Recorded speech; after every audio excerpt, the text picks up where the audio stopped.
Last episode में देखते जांच करने के लिए ईडन क्लब में पहुंच जाता है। बताता है एक बार जब वो क्लब में एंट्री करता है वो तलिस्मान के निशान तलाशना शुरू कर देगा। वो क्लब के दिन भर होने वाले कामों पर नजर रखेगा और साथ ही जरूरी जांच भी करेगा। ईवन अपने सामने देखते हुए कहता वो रहा और वो इमोर्टल को देखता है। वो पुंटो के निगरानी लिस्ट के शामिल लोगों में से एक है, इमोर्टल लोयन। ईवन कहता क्या उससे शक नहीं हो जाएगा।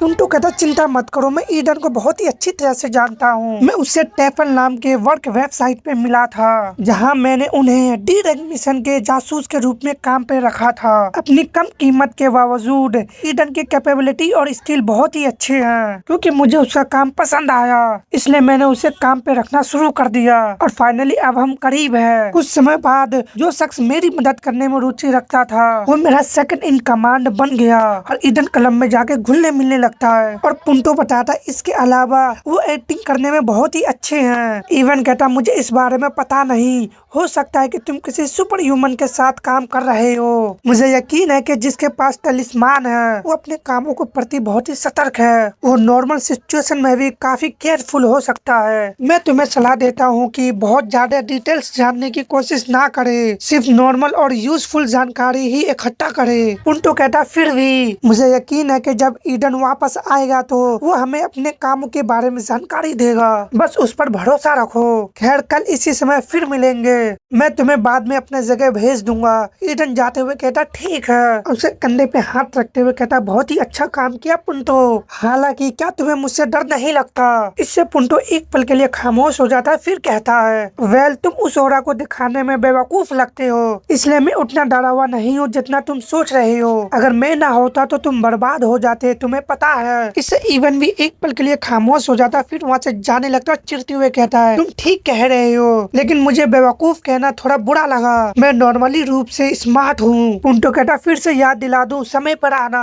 नेक्स्ट सीन में देखते एक बीच पे ग्रैंड मास्टर आते जिसे देख के बंदे कहने लगते वाओ देखो ये एक सुपर ह्यूमन है, वो कहाँ से आया है। एक लेडी कहती हाँ मुझे लगता है कि वो है। तो एक कहता आखिरकार एक सुपर ह्यूमन यहाँ क्या कर रहा है। तो दूसरा कहता शायद वो कुछ कर रहा है, मुझसे मत पूछो। ग्रैंड मास्टर लिम के पास जाते हुए कहता तो तुम यहाँ हो, ये वही जगह है जहाँ तुमने कहा था कि तुम दोनों तैरने जा रहे हो। और हंसते हुए कहते हैं ये मुझे पुराने दिन का याद दिलाता है। सेचुअन पार्क ये वो जगह है जहाँ मैं उससे पहली बार मिला था। उस समय मुझे सच में उम्मीद नहीं था कि मैं लड़ाई में बच पाऊंगा और हंसने लगता है। और फिर कहता लेकिन अब वो सिर्फ एक याद है। कैंग मैं इस बारे में सोच रहा था, हेप्टा होन का अचानक गायब होना, मुझे पूरा यकीन है कि तुमने भी इस पर ध्यान दिया होगा। उस जगह के अंदर हर चीज उसके साथ गायब हो गया। मुझे उस एरिया से बहुत जबरदस्त एनर्जी आती हुई महसूस हुई। टेंपल में घुसपैठ करने वाले इनह्यूमन वैनगार्ड्स थे और उनके पीछे वाले के लिए भी, और ये इतना पावरफुल था कि ऐसा लग रहा था कि ये बिल्कुल अचल है। ऐसे सिचुएशन में जहाँ कोई इनह्यूमन बेहेमोथ जितना पावरफुल एनर्जी निकाल रहे थे,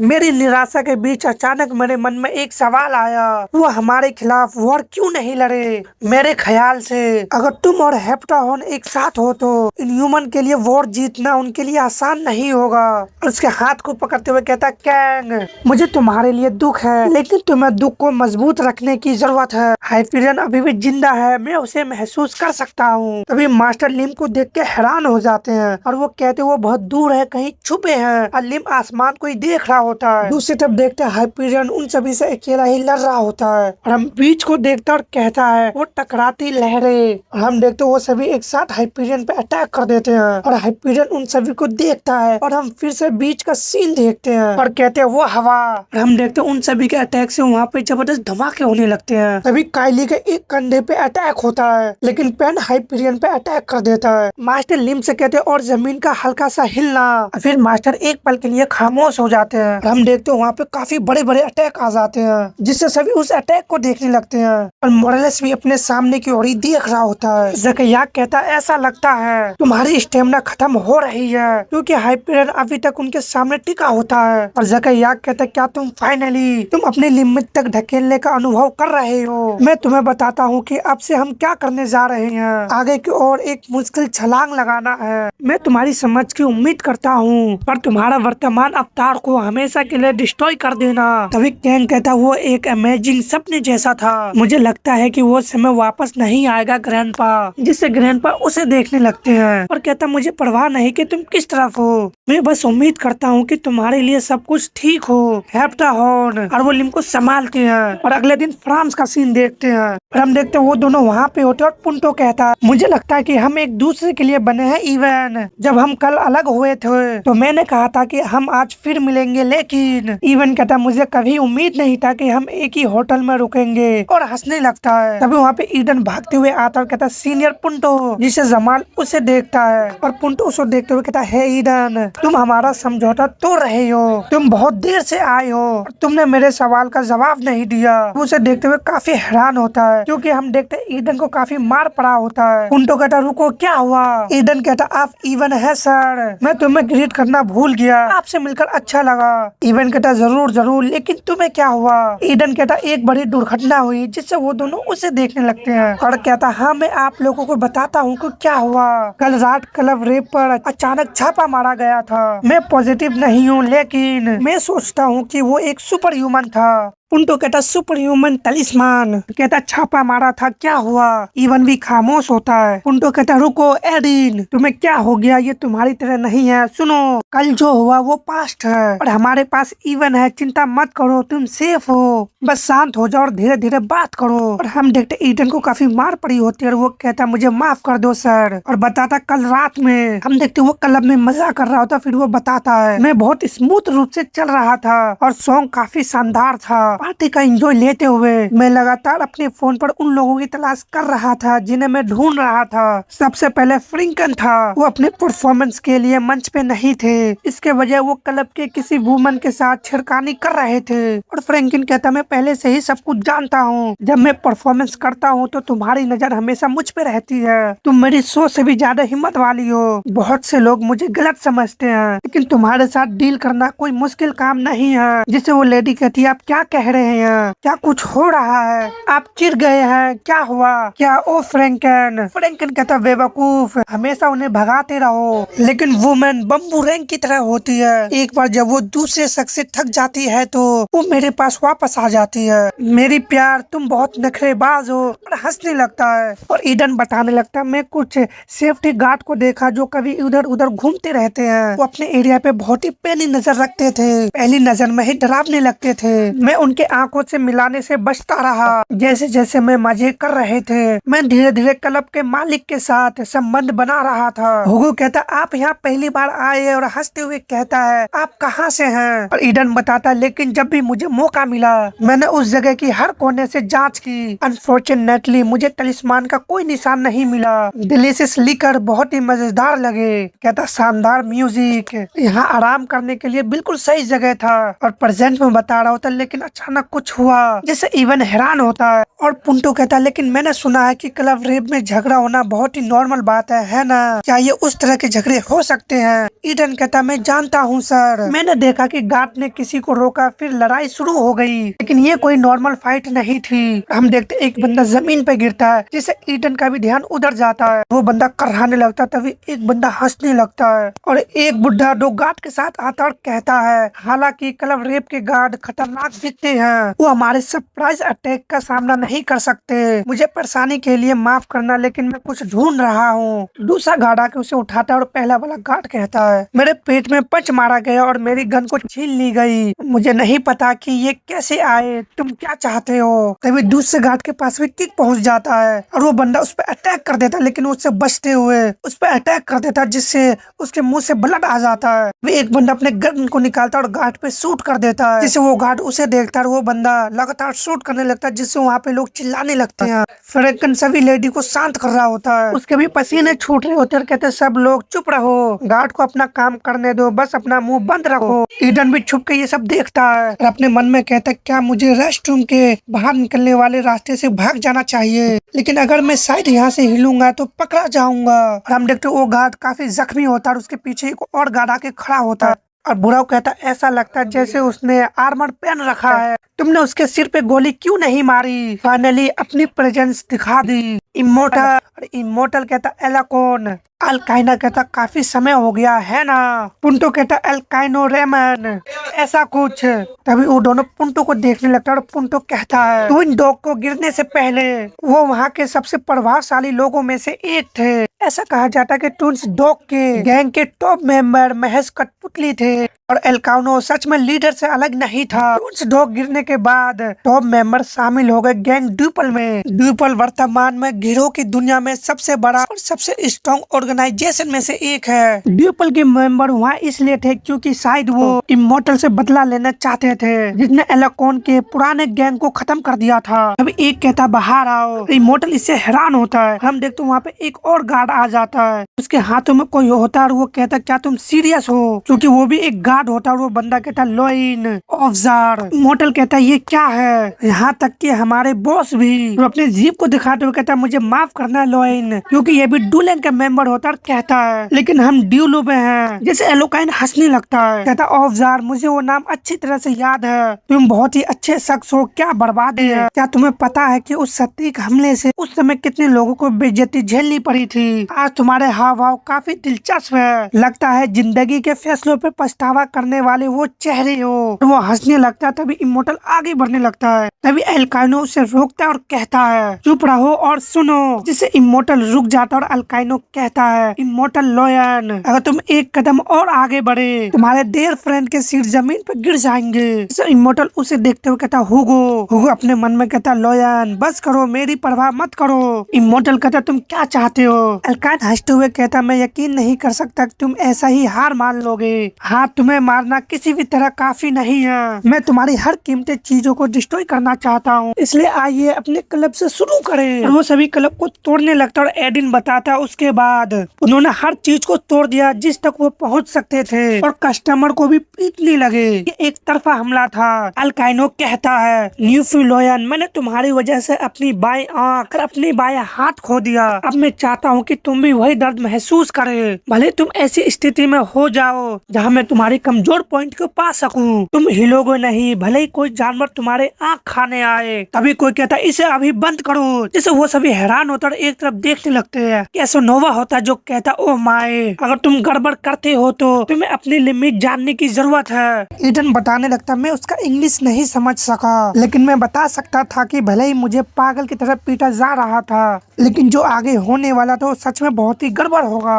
फिर किसी ने चिल्ला के कहा कि अब इसे बंद करो और फिर वो इतनी जोर से चिल्लाया कि मुझे लगा जैसे मेरे कानों से आंसू बहने लगेंगे। हाँ फ्रैंकन था वो, जिससे वो दोनों हैरान होता है। पुंटो कहता फ्रैंकन, और फ्रैंकन उन सबके सामने खड़ा होता और कहता है तुम लोग सच में नहीं सीखते, ध्यान से सुनो, स्पेशल रूप से ड्यूपल के बेवकूफ। जिससे सभी ड्यूपल वाले उसे देखने लगते हैं। और फ्रैंकन कहता है जब तक मैं बोलना बंद ना कर लूं तब तक एक भी मांसपेशियां हिलाने की हिम्मत मत करना, मैं उन्हें डिस्ट्रॉय कर दूंगा। जिससे वो सभी काफी हैरानी से उसे देखने लगते हैं। इमोर्टल कहता कैसे नोवा। अल्काइनो कहता ये तुम क्या कह रहे हो, वो बड़ा आदमी कौन है। एक बंदा कहता वो बैंड हिप्नोटिस का फ्रैंकन है, मुझे लगता है कि वो सिंगर है। फ्रैंकन कहता है क्या तुम कमीने बहरे हो क्या, अपना मुंह बंद करो और हिलो नहीं। जिससे अल्काइनो हंसने लगता है, हाफी भरते हुए कहता फ्रैंकन तुम पागल हो। फिर वो अपने बंदे को इशारा करता, तभी एक बंदा अटैक कर देता है और वो अटैक फ्रैंकन के सिर पे हुआ होता है, लेकिन इससे उसे कुछ भी फर्क नहीं पड़ता।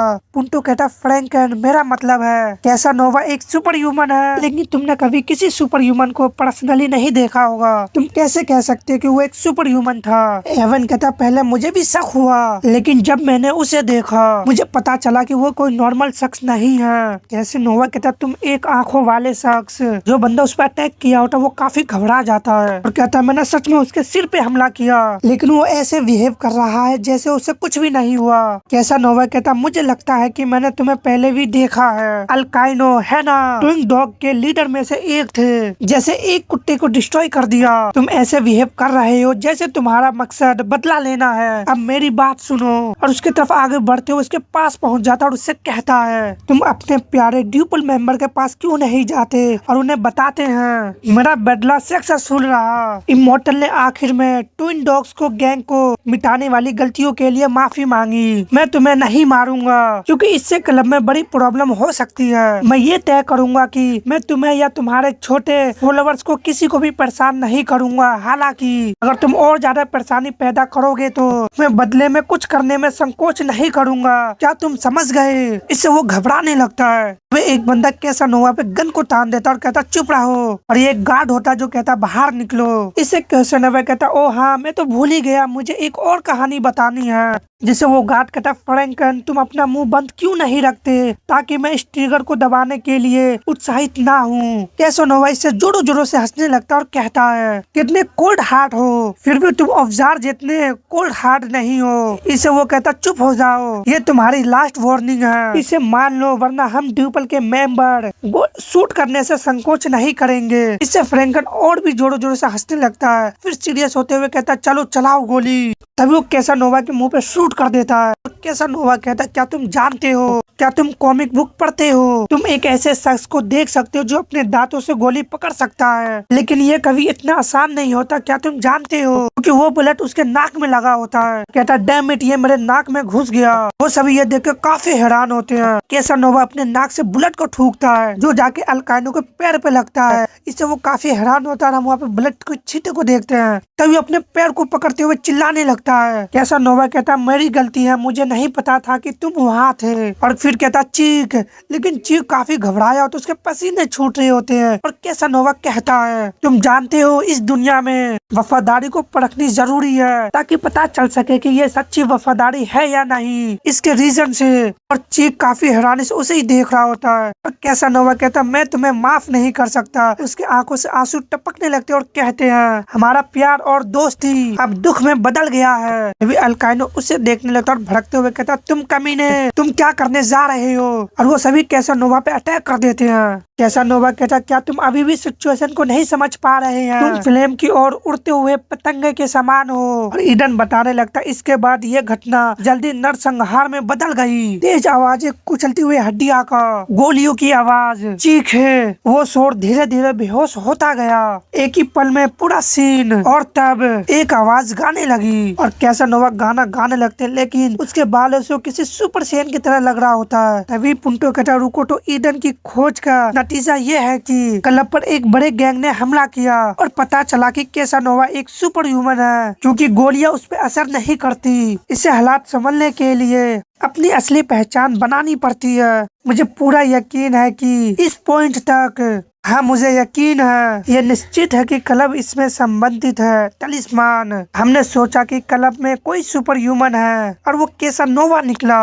इस प्रकार हम ये तय कर सकते हैं कि टलिस्मान के पीछे का शख्स कैसानोवा है। समाल कहता नहीं, कुछ ठीक नहीं है। पुंटो कहता क्या? क्लब में जो कुछ हुआ वो अपने आप में ही सब कुछ कहता है। ईडन कहता मुझे पता है। इवन अपने मन में कहता ये संभावना बहुत ही ज्यादा है, फिर भी एक संभावना है कि वो नहीं है। फिर उनसे कहता थैंक्स, मेरे लिए ये काफी है, मैं खुद ही आगे बढ़ूंगा, तुम लोग अब जा सकते हो। इससे पुंटो काफी हैरानी होता और कहता हाँ क्यों, ये तो बस शुरू है। इवन अगर तुम मेरे बारे में चिंता हो। इवन कहता ऐसा नहीं है। और हम वहाँ पे एक और बुढ़ाऊ को देखते हैं। इवन कहता तो फिर उन गैंग की सभी मेंबर की हत्या कैसानोवा नाम के एक शख्स ने की थी। और बस ईडन कहता हाँ, ड्यूपल के सभी मेंबर को मार गिराया और सिविलियंस भी इफेक्ट हुए। इसके बाद उन सभी को अस्पताल ले जाया गया। ये एक मुश्किल रात थी। और एक बंदा हुगो के गर्दन पे नाइफ रखा होता और कहता मेरे पास मत आओ, तुम कमीने, कोशिश भी मत करो। तभी उसे कोई चीज आके लगता है और हम देखते ये माइक होता है जो टूट चुका होता है। और उससे कहता हुगो एम्बुलेंस बुलाओ, बाकी मैं ध्यान रखूंगा। इस समय यहाँ तुम्हें एकमात्र समझदार शख्स हो। और हंसने लगता है। फिर कहता सभी ड्यूपल के मेंबर बेहोश है, तो कुछ समय तक शांति से सोते रहेंगे। चिंता मत करो, मैंने पहले ही उनके वेपन को डिस्ट्रॉय कर दिया है। और अगला लॉयन,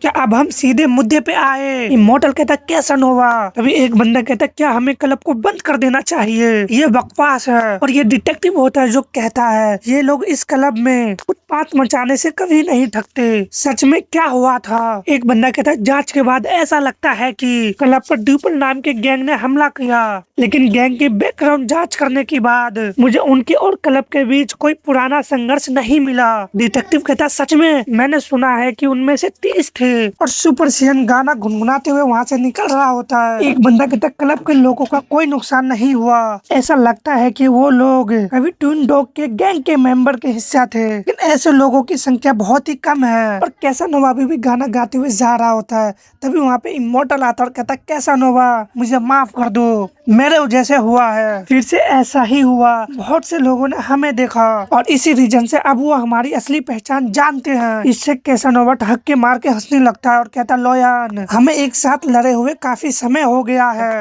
ये सच में मुझे पहली मुलाकात का याद दिलाता है। और हम एक फ्लैशबैक होटल क्रूज का देखते हैं जहाँ पे होटल में आग लगी होती है और वहाँ से बंदे भागने लगते हैं, कहते हैं कोई फायर ब्रिगेड को बुलाओ। और कैसानोवा भी ये सब देख के अपने मन में कहता है कोई बेवकूफ शख्स ने आग लगा दी। ओ क्या तुम में से किसी ने उस अरियल भालू को घूमते हुए देखा है? ये सच में निराशाजनक है। तभी अल्काइनो कहता लोयान मुझे बताओ कि तुम हम में से किस तरह अलग हो, तुम केवल बेकार कचरे हो जिसे दोबारा यूज करना भी मुश्किल है, फिर तुम ऐसे बर्ताव करते हो जैसे कोई बहुत बड़े खानदान के हो। लोयन कहता हाँ ठीक है, मैं बचपन से ऐसे ही रहा हूँ, मैं यहाँ सिर्फ वही करने आया हूँ जो मेरे बॉस ने मुझे करने को कहा है। और हम फिर लोयन को देखते हैं जिससे उसका मास्टर कहता है देखो ये शख्स कितना स्ट्रॉन्ग है, तुम्हारा नाम क्या है? और प्रेजेंट में लोयन कहता उन्होंने मुझे पाला है और मैं उस गंदगी को साफ करने के लिए जिम्मेदार हूँ, मुझे तुम्हारे किसी भी बेरहम कामों में जरा भी दिलचस्पी नहीं थी। अल्काइनो हालांकि मैं ये बिल्कुल भी बर्दाश्त नहीं करूंगा कि तुम बॉस या एलिना पे हाथ डाले। इससे अल्काइनो हंसते हुए कहता है क्या तुम उस बूढ़े आदमी और उसकी बदकिस्मत बेटी के नेक दिल रखवाले हो जिसे भूलने की बीमारी है, या शायद क्या एलिना तुम्हारे लिए कोई अनमोल शख्स थी? हंसते हुए कहते तुम एकदम बेवकूफ हो लोयन, तुमने मुझे पहले क्यों नहीं बताया? लोयन कहता भले इसके लिए मुझे अपनी जान देनी पड़े, मैं तुम्हें अपने फैमिली को छूने या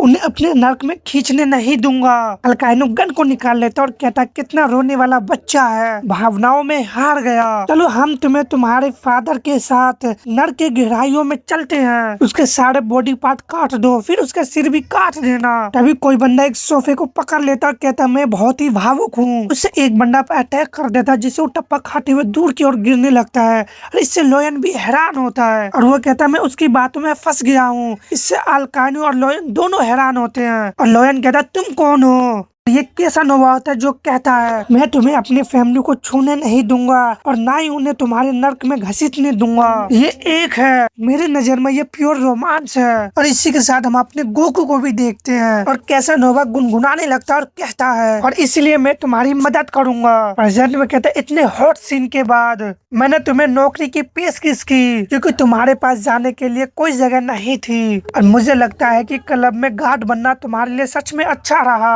हालांकि वो शख्स जिसे हमने एक बार आग में फेंक दिया था वो इतना हिम्मत वाला था कि उसने अपने आदमियों के साथ तुम्हें फिर से ढूंढ लिया, कितना कमजोर है। और हंसने लगता है, फिर कहता मैंने सीखा है कि बदला लेने से बदला नहीं मिलता। और वो दोनों अपने पंच को टकराते हैं। कैसानोवा कहता है जितना ज्यादा तुम बदला लेना चाहोगे उतना ही ज्यादा बदला तुम पर आएगा। जब एक तरफ शांति दिखता है तो बेकार की फाइट खत्म हो जाती है, लेकिन ये इतना आसान नहीं है। लोयन कहता मैं जाने वाला हूँ। इससे कैसानोवा उसे देखता है। लोयन कहता जब से मैंने अलीना और बॉस को खोया है ऐसा लगता है जैसे मेरे पास बसने के लिए कोई जगह नहीं है और ऐसा लगता है जैसे मैं जहाँ भी जाता हूँ अपने साथ मुसीबत लेकर आता हूँ। कैसानोवा कहता लोयन, जिससे लोयन उसे देखता कैसानोवा कहता है अगर मैं ना होता तो तुम उस लोबी में जलकर राख हो गए होते। ट्विन्स डॉग के बचे हुए लोगों से पीछा किया जा रहा था। तुम कहते हो कि ये मुसीबत की बजाय भाग्य है, मेरा मतलब है हम दोनों इसमें शामिल है, इसलिए सिर्फ अपने आप को दोष मत दो, मैं भी जिम्मेदार हूँ। लोयन तुम जाने के लिए फ्री हो लेकिन मैं तुम्हें याद दिलाता हूँ कि क्लब में हमेशा स्वागत है। लोयन कहता तुम सच में अच्छे शख्स हो कैसानोवा। कैसानोवा कहता तारीफ सुनना मेरी आदत नहीं है, तुम्हें पता है फिर वो काफी जोरों से हाफी भरते हुए ऊपर की ओर देखता है और ऊपर देखते हुए बेहेमोथ का कॉस्ट्यूम पहने बंदा होता है। तभी बंदा ऊपर से जंप कर देता है। फिर वो नीचे आके गिरता है, जिससे लोयन हैरान होता है। अपने मन में कहता है ये क्या बकवास है। कैसानोवा कहता है ये है मोहन। और वो बंदा ज़ॉम्बीज़ की तरह खड़ा होने लगता है और कहता है कैसानोवा हमारे यहाँ इमरजेंसी है, इवन फ्रांस आया है, आइए अब हम सब बेबलियो पर चले। एक बंदा उससे कहता मोहन अगर वो आ रहा है तो उससे कहो कि वो कुछ बल्ब लेके आए।